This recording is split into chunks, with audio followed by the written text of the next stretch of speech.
nous amène à l'ultime moment de notre entretien pour le moment, et qui est sur l'antifascisme et sa pertinence aujourd'hui. Parce que là, à la fois dans des textes que vous avez déjà publiés dans un livre en chantier, je crois, vous revenez à la fois sur les différents types d'antifascisme à l'époque du fascisme 1.0, c'est-à-dire du côté des républicains socialistes, de la sécession aventine, mais aussi sur Justicia et Libertad dont on a parlé, du PCI base et sommet, etc. Mais aussi, vous revenez, je crois, et je crois que ça c'est un des objets principaux de votre livre en cours, sur les aveuglements quant à la nature du fascisme, tels qu'ils apparaissaient dans les années 20, chez les opposants, un petit peu dans tout le spectre. Et donc, ça vous amène évidemment à vous interroger sur les enseignements qu'on peut en tirer pour aujourd'hui, à la fois sur les lucidités et sur les cécités d'il y a un siècle. Bien. Donc ça, encore une fois, ça a plusieurs questions. Et la première, dont vous traitez, notamment dans l'article récent dans AOC, mais dont vous traitez avec, comment dire, sans vous prononcer jusqu'au bout dans un sens ou dans un autre, qui sont sur les avantages et les inconvénients de l'usage du mot fascisme pour caractériser l'extrême droite aujourd'hui, dans l'international réactionnaire, mais en Italie en particulier. Donc si vous pouvez revenir un peu sur ces avantages et ces inconvénients. Ouais, je trouve que c'est des questions compliquées parce qu'en fait, dans le fait de parler de fascisme, on est pris dans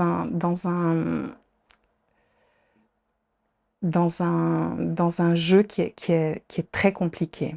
Je m'explique. Moi, je suis fondamentalement d'accord toujours bien d'être d'accord avec Robert Paxton. Donc, je suis d'accord avec l'historien états-unien Robert Paxton, qui dit que c'est un terme qui provoque plus de chaleur que de lumière. Et je suis fondamentalement d'accord avec lui parce que le terme de fascisme, on bute sur sa définition toujours. Un autre historien du nazisme, cette fois Yann Kershaw, disait que c'était comme si on voulait clouer au mur de la gélatine, en fait, quand on essayait de définir, et tout ça devenait très compliqué.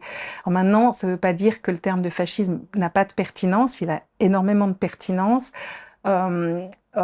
Simplement, la question qui englobe le terme de fascisme, c'est la question de qu'est-ce qu'on met à l'intérieur de ce terme et ce sur quoi on va le plus insister.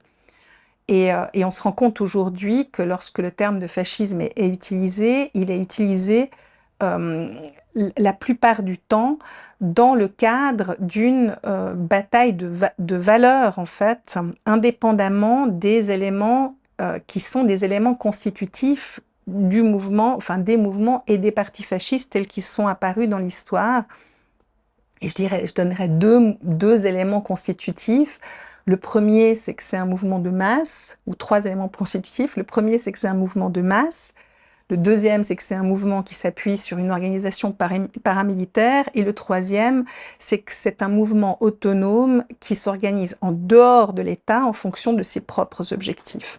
C'est les trois nouveautés principales que le fascisme apporte à la droite dans les années 20 et qui font que le fascisme est à tout point de vue un nouveau phénomène politique. Et c'est ces trois caractéristiques principales, à part le mouvement paramilitaire, mais disons, c'est ces trois caractéristiques principales qui ont été mal interprétées par l'antifascisme, qui n'a pas compris, et en particulier le fait que c'était un mouvement autonome organisé pour ses propres objectifs, qui n'a pas compris qu'il n'avait pas affaire à un mouvement traditionnel, classique, réactionnaire, mais qu'il avait bien affaire à un mouvement qui avait une volonté de devenir un mouvement de masse. Le secrétaire du Parti communiste italien, le futur secrétaire du Parti communiste italien, qui est Palmiro Togliatti, le définira comme un mouvement réactionnaire de masse. Il est beaucoup plus proche, en fait, de la réalité. Donc un mouvement de masse qui était pas seulement porté par la petite bourgeoisie et la classe moyenne, mais qui avait tendance à vouloir, y compris capter une base politique qui était celle qui aurait dû être celle des mouvements progressistes et d'émancipation, et que c'était pas simplement une arme aux mains de la bourgeoisie. Et que à partir de là, si vous voulez, si aujourd'hui on dit bon, mais c'est le fascisme, il n'y a pas de mouvement de masse, il y a un électorat, mais il n'y a pas de mouvement de masse, il n'y a pas d'organisation paramilitaire. Ça se discute. On pourrait considérer que l'ICE aux États-Unis peut devenir précisément cet instrument paramilitaire. Mais pour le moment, il n'y en a pas. Et il y a surtout qu'il n'est pas en dehors de l'État, mais qu'il est à l'intérieur de l'État. Qu'est-ce qu'on fait avec ça? Et c'est ça, c'est pour ça que j'ai pas tranché dans le papier pour AOC, parce que en fait, moi je me dis, mais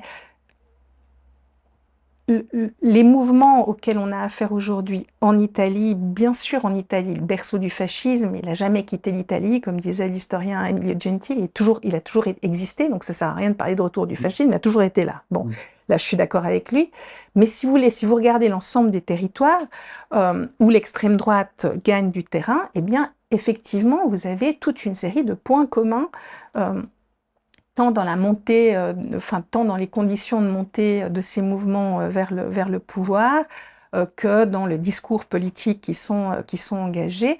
Mais vous avez aussi des différences très importantes. Et moi, ce que j'essaye de dire, avec plus ou moins de succès, c'est que, ça dépend où je suis, c'est que il faut s'intéresser à ces différences parce que, en fait, quand moi j'ai travaillé sur l'antifascisme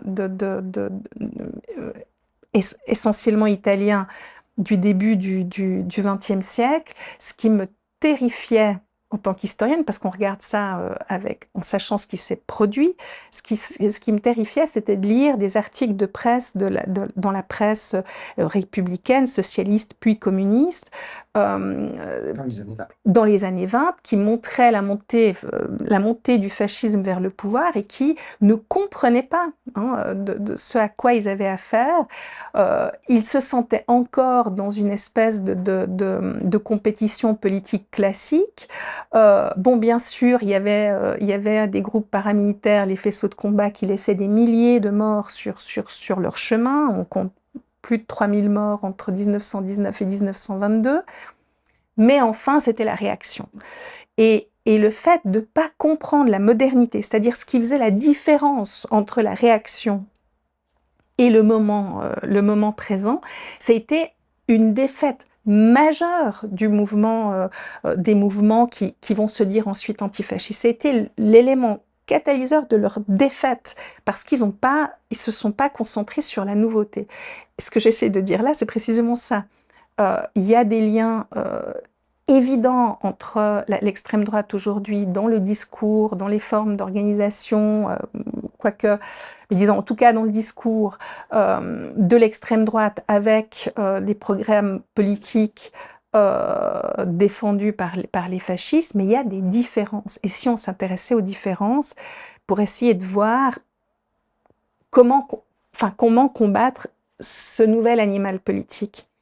Et voilà, si on veut l'appeler le fascisme, pourquoi pas, mais il ne faut pas que le fascisme, le fait de l'appeler ainsi, ça soit un oreiller de paresse pour s'empêcher de réfléchir précisément aux nouveautés. Et moi, je crains ça, en fait. Je crains cette défaite-là, la défaite où les mouvements aujourd'hui qui parlent de fascisme sont prêts à combattre le fascisme tel qu'il se l'imagine ou tel qu'il a été, mais je ne suis pas sûre ou pas convaincue qu'il soit tout à fait prêt à combattre cet animal nouveau, puisque comment le combattre si on le saisit pas pleinement? Et c'est ça qui m'inquiète, en fait. Voilà, donc je réponds toujours pas à la question, voilà, mais parce que je me refuse à y répondre, en fait. Je crois qu'il y a toute une série alors, en l'occurrence beaucoup d'économistes ces derniers mois qui travaillent à fond sur les modifications dans le capitalisme aujourd'hui, sur la tendance de plus en plus autoritaire du capitalisme aujourd'hui, etc. Et je pense que en fait, c'est vers ça qu'il faudrait commencer à sérieusement réfléchir et peut-être pas de s'accrocher à ce terme de fascisme. Voilà, c'est peut-être...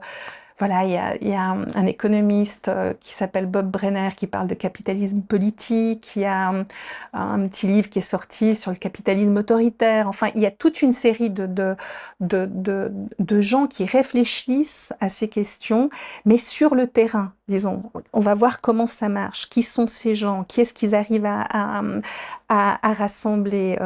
Quelles sont les modifications? Quelle est la fragilité actuelle? Pourquoi? Enfin, et qui, au-delà des grands discours, j'aurais tendance à dire, liés aux caractéristiques, aux fameux 14 points d'Umberto Eco, eh bien, qui vont au-delà de ça et qui cherchent à comprendre concrètement ce qui se produit aujourd'hui sous nos yeux.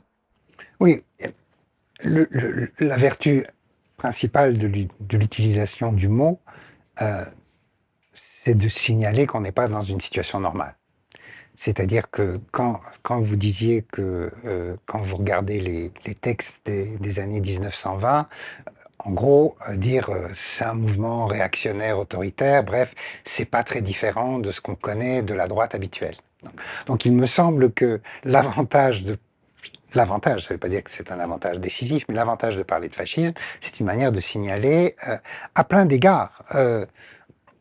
On ne peut pas le considérer comme la continuation d'une démocratie libérale, même appauvrie. On est passé au-delà d'un certain seuil. Ce qui pose d'autres questions dont certains de vos textes parlent aussi, c'est que à partir du moment où on prend le fascisme au sérieux, même si on ne l'appelle plus fascisme, ça pose aussi la question des moyens de résister. On voit ça aux États-Unis, par exemple. Certes, on essaye de résister par les manifestations, certes, on essaye de résister en faisant des procès, mais si les manifestations sont réprimées et si le pouvoir judiciaire est bridé, voire remplacé par des gens aux ordres, d'où peut venir la résistance, hein, dès lors que déjà une grosse partie de l'establishment politique se couche. Donc ça, déjà, ça pose cette question-là. Les autres points que vous soulevez, c'est sur le côté milice en dehors de l'État. J'entendais Alberto Toscano, l'historien, récemment, qui disait que ce qui est intéressant avec ICE, donc la police des frontières américaine, c'est qu'on est moins, pour le moment en tout cas, même s'il va y avoir plein de recrutements qui vont changer les choses, on est moins dans l'intégration de milices fascistes à l'intérieur de l'État que de devenir milice de l'appareil d'État lui-même. C'est-à-dire qu'il y a une véritable transformation, même si ICE était déjà très violent avant Trump, mais il y a la transformation de ce qui était un service de l'État, si on peut dire, en une véritable milice fasciste déchaînée. Tout à fait. Donc là, de ce côté-là, c'est une distinction, mais c'est pas une distinction décisive. L'autre grande question dont on traite beaucoup, c'est que, après tout, et ça vous le disiez aussi, le fascisme, c'est non seulement une volonté de pouvoir, mais une volonté d'hégémonie, au sens gramscien du terme. Donc la question est de savoir est-ce qu'ils veulent l'hégémonie ou pas, est-ce que Trump veut l'hégémonie ou pas, par exemple, ou Mélanie. Ou est-ce que c'est simplement, si ce n'est pas l'hégémonie, alors c'est le pouvoir, et donc on se rapprocherait plutôt à un modèle de dictature type dictature sud-américaine, etc. Or, il me semble qu'on est ni dans ni dans l'un ni dans l'autre, mais un petit peu dans une espèce d'entre-deux, où il s'agit d'une espèce d'hégémonie partielle. C'est-à-dire, on veut garder le pouvoir hégémonique sur sa base. Et ça, la base, effectivement, on la travaille. Mais les autres, essentiellement, il s'agit de les exclure en changeant les règles électorales, etc. Ouais. Mais il s'agit en tout cas de bien garder la main sur la base. De là, le fait que des gens comme Trump, et peut-être Mélanie aussi, je ne sais pas, sont irremplaçables, d'une certaine façon, parce que eux seuls peuvent faire le lien, semble-t-il, avec cette base. Un Vance, par exemple, aux États-Unis, ne serait pas en mesure de tenir les différentes branches de cette affaire. Donc, tout ça, c'est des questions, mais en revanche, ce que vous soulignez, c'est vrai, c'est qu'il ne s'agit pas de créer un homme nouveau. Non, Ça il ne n'y a pas semble d'horizon. vraiment Ouais. pas le projet de qui que ce soit. Donc cette partie-là, manifestement, n'est plus d'actualité, probablement parce qu'il n'y a pas de projet de création d'un homme nouveau à gauche non plus, à laquelle il faut se mesurer. Donc toutes ces questions ouvertes. Le, bon, je pense, d'ailleurs, il s'est rendu irremplaçable. Je pense que c'est pas possible sans Donald Trump. Aujourd'hui, c'est aussi un personnage qui s'est construit depuis des années sur la scène médiatique. Il n'y a pas, il n'y a pas une série télévisée qui sont quand même diffusées massivement dans tous les foyers, y compris en dehors des États-Unis, où Donald Trump n'a pas été à un moment ou à un autre l'invité surprise sur ces... Ça a l'air d'être absurde, parce que ça a l'air d'être la petite histoire, mais en fait c'est très important. Il a été un personnage qui s'est aussi construit médiatiquement et qui a réussi à l'intérieur du Parti républicain, même s'il y a des tensions au sein du Parti républicain, et il faut voir jusqu'à quel point les tensions vont exploser ou pas face à cette prise de pouvoir de Trump, et il est incontournable. Je suis moins sûre de ça pour Meloni. Ça, je suis moins sûre pour ça, de ça pour Giorgia Meloni, bien que je vois pas, en y réfléchissant, je vois pas de personnage pour la remplacer. Mais elle s'est pas construite de la même manière, elle n'a pas pris le pouvoir de la même manière dans un parti qui était déjà existant. Elle a construit son parti avec des anciens du mouvement social italien. Les distinctions sont, à mon sens, assez, assez importantes. Puis je voulais revenir juste sur une chose, c'est que le fait de dire que c'est le fascisme, donc on est dans une autre situation que la situation du combat normal contre la droite, alors ça dépend, parce que ça dépend où. Parce que typiquement, en Italie, eh bien, le fait de dire que c'est le fascisme, ça ne mobilise plus personne, parce que ça fait 30 ans ou bientôt 40, que le fascisme est à chaque fois de retour dans le discours public et politique contre Berlusconi, contre Salvini, contre Meloni, etc. Et vous avez de moins en moins de mobilisation, y compris électorale, contre ce danger-là. Et ça, là aussi, du point de vue de lancer un drapeau et de dire attention, attention, on n'est plus dans la droite traditionnelle, même l'usage du mot, je suis plus sûre qu'il soit très En utile. Italie, Voilà. en Italie, il est usé. Il est Il usé, n'y a pas voilà. de... Et néanmoins, indépendamment de ça, il me semble que vous pensez que l'antifascisme est d'actualité, même si le fascisme, ça se discute.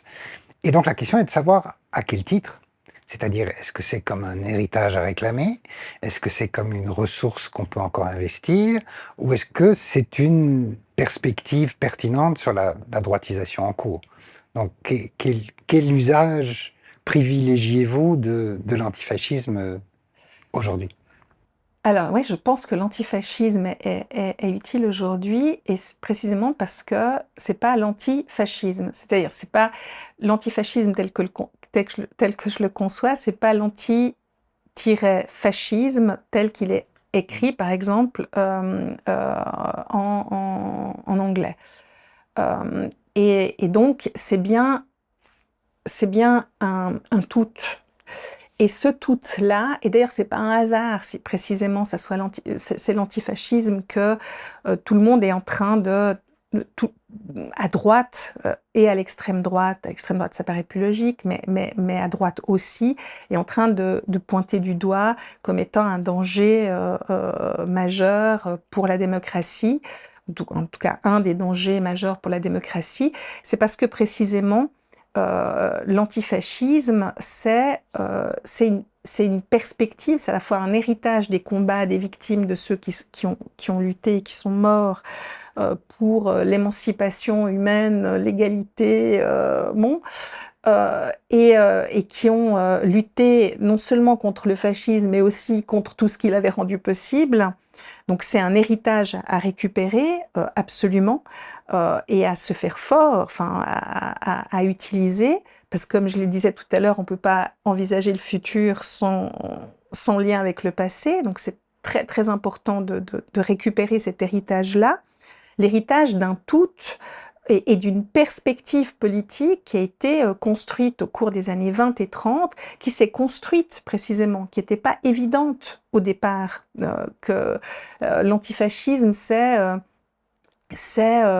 un historien comme Hanson Rabinbar dit, mais c'est un antifascisme existentiel, c'est-à-dire qu'il y a tout à coup il y a une population qui, au-delà des organisations de partis, se met en marche et lutte contre cette forme-là particulière de réaction ou de contre-révolution, pour être plus clair. Donc, en fait, il y a quelque chose qui est de l'ordre de la mobilisation des gens, il y a quelque chose qui est de l'ordre de l'horizon que ça a pu tracer, à tort ou à raison, mais que ça a tracé de fait le fait de revenir à cette idée de front populaire, avec toutes les critiques qu'on peut adresser au Front populaire de 34, 35, 36, eh bien, c'est que le Front populaire avait réussi à récupérer l'imaginaire d'une volonté d'unité qui venait de la base, hein,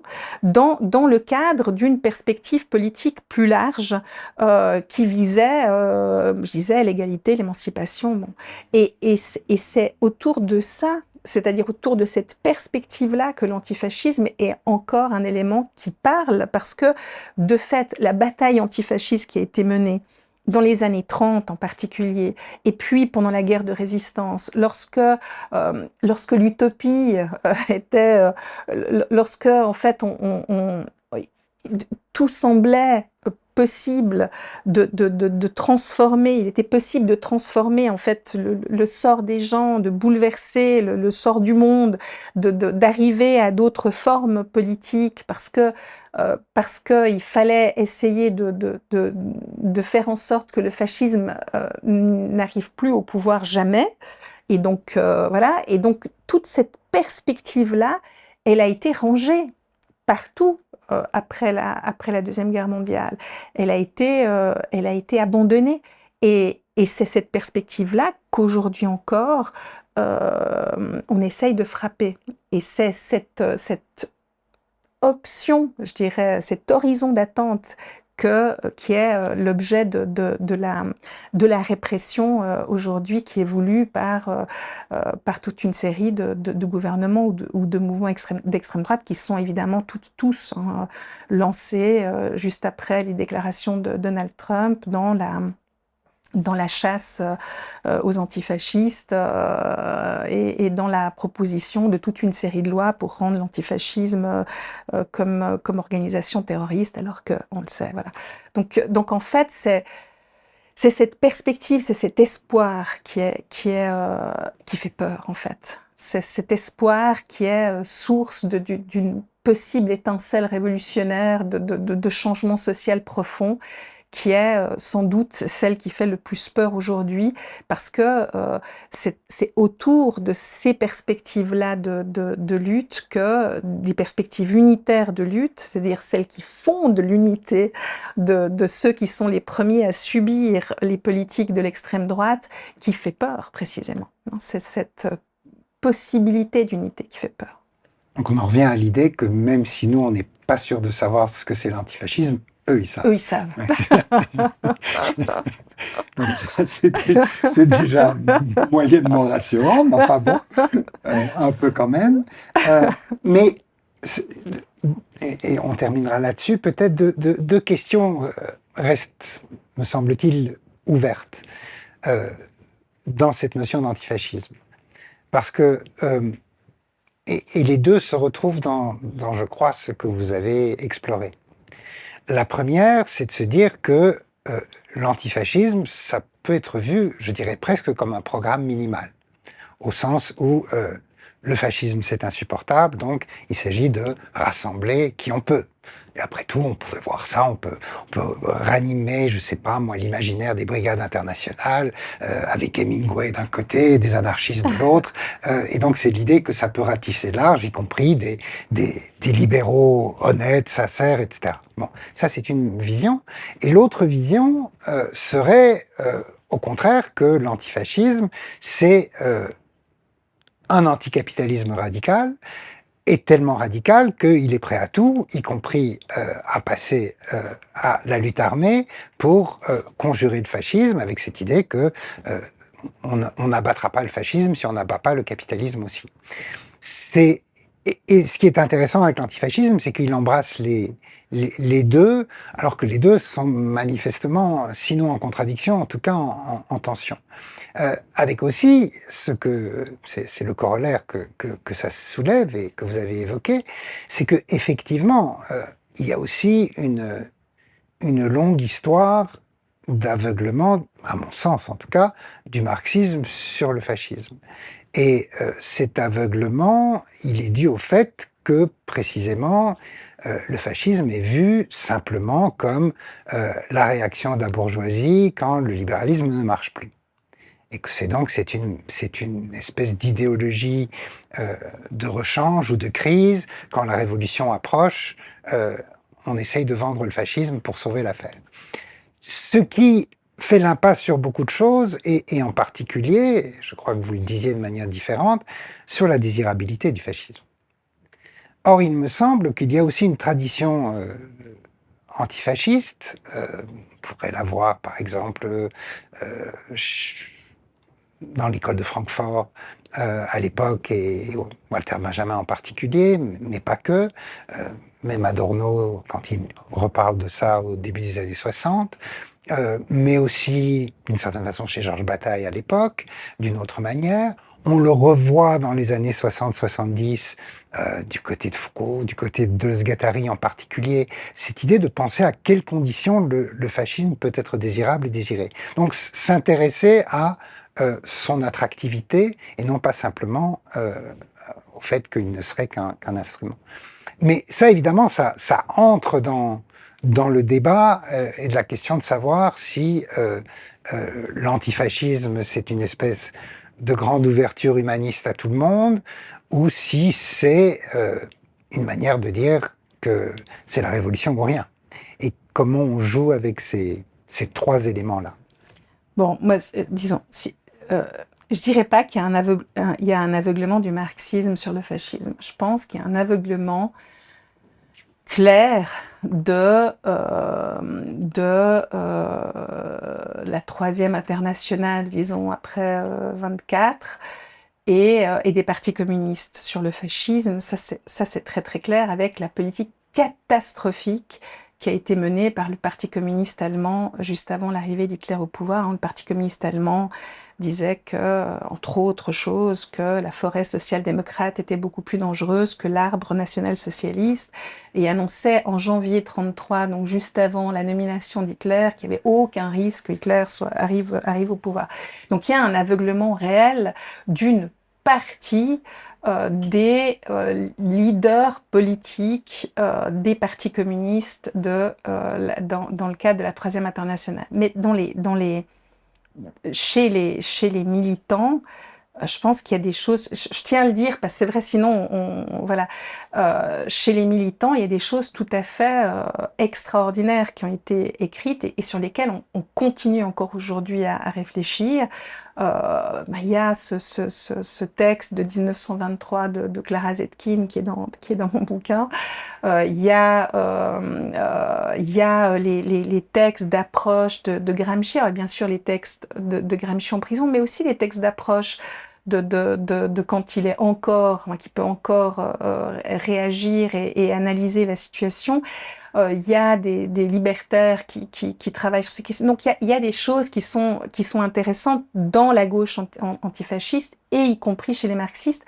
il y a un historien italien qui disait il faudrait voir en fait l'analyse marxiste du fascisme dans les années 20-30 comme un work in progress. C'est-à-dire qu'il y a ce qu'on voit dans les partis communistes traditionnels et les programmes qui sont défendus par les partis communistes sous l'hégémonie stalinienne. Et puis, il y a effectivement ce qui est développé hein, par toute une série d'intellectuels qui sont de près ou de loin liés au marxisme, parce que le marxisme a apporté énormément d'éléments de réflexion. Alors, je ferme la parenthèse, mais pour moi, c'est important de le dire. Maintenant, c'est vrai que la question de la désirabilité, c'est une question vraiment, à mon avis, essentielle. Alors j'ai ce texte, j'en avais d'ailleurs discuté avec mon compagnon, mais j'étais pas sûre de vouloir le mettre et c'est lui, donc on va rendre à César ce qui est à César. C'est mon compagnon qui m'a dit tu dois absolument mettre ce texte et donc j'ai pris l'option de mettre le texte de Wilhelm Reich sur comment susciter la révolte. Parce que Wilhelm Reich, c'est celui qui le plus au sein du Parti communiste avant qu'il soit expulsé et qui, enfin, voilà, autour de l'école de Francfort ensuite, et aussi dans le lien avec Erich Fromm qui parle de fuite de la liberté, enfin bon, qui va le plus s'intéresser au fait que les gens qui adhèrent au national-socialisme, c'est pas des gens qui se sont trompés ou qui sont victimes d'un leurre, bon, mais c'est des gens qui, qui décident d'y adhérer. Et il faut donc comprendre pourquoi ils décident d'y adhérer pour pouvoir les extraire de ce parti et les amener à la lutte plus fondamentale qu'ils sont censés avoir pour eux-mêmes et pour l'avenir. Et c'est vrai que c'est un angle mort, ça a été longtemps un angle mort, la question de la désirabilité. En tout cas, pendant les années 20-30, on a beaucoup le Parti communiste allemand a critiqué vertement Wilhelm Reich et sa manière d'envisager l'adhésion au national-socialisme, justement sur cette base-là, hein, sur le fait du refus de pouvoir imaginer que, en fait, si on a une partie de ces gens qui adhèrent au national-socialisme et qui décident d'y adhérer, mais ça veut dire que nous, on a failli dans l'optique de les amener à nous. Et donc, on a failli dans le rôle qu'on devait avoir en tant que Parti communiste, hein, si je reprends cette idée-là. Et à partir de là, c'est un angle mort et qu'on voit encore en fait dans l'héritage est encore là aujourd'hui. C'est-à-dire qu'encore aujourd'hui, il est très difficile de dire, mais enfin, euh, il y a toute une série de gens qui votent pour ces options-là aujourd'hui, qui soient majoritaires ou fortement minoritaires. Et la question, c'est pas de se dire qu'ils sont simplement en colère ou qu'ils se trompent, c'est pourquoi diable est-ce qu'ils votent pour ces options-là? Et essayer de trouver des réponses, de dialogue pour essayer de comprendre, de comprendre concrètement les mécanismes qui les poussent à voter pour une frange de partis, enfin pour des partis d'extrême droite. Tout un programme. Tout un programme. Merci beaucoup. Merci à vous.